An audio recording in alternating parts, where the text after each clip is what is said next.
Je voudrais juste rajouter que j'avais pas pris connaissance il y a 2 semaines de l'article de loi 604.6 auquel vous avez fait référence dans la résolution que vous avez adoptée. Je l'ai sorti, la loi, j'ai lu l'article et j'ai été complètement abasourdie de réaliser que cet article-là oblige les municipalités à défendre les conseillers.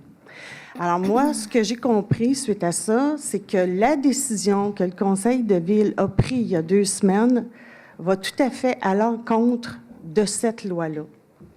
Et ce que je voudrais, je pense que vous le savez tous, là, la mise en demeure en tout cas ma compréhension des choses que vous avez reçues, c'était parce que vous avez pris une décision justement qui va à l'encontre de cette loi-là.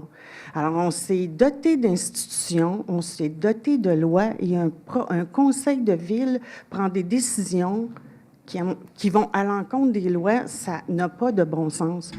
Alors, ce soir, vous avez tous l'opportunité de corriger cette erreur-là. Et je suis bien ravie d'entendre la proposition de M. Legrand, à savoir qu'il va avoir une proposition de médiation ce soir. Mais je crois que vous pouvez à la fois voter conformément à la loi et accepter les dépenses à M.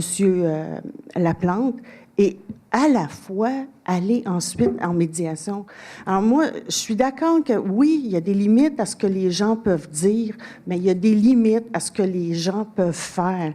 Et d'aller à l'encontre de la loi dans un conseil municipal, pour moi, ça n'a pas de bon sens. Alors, je vous demande de revoir votre décision ce soir de façon à respecter la loi. Merci.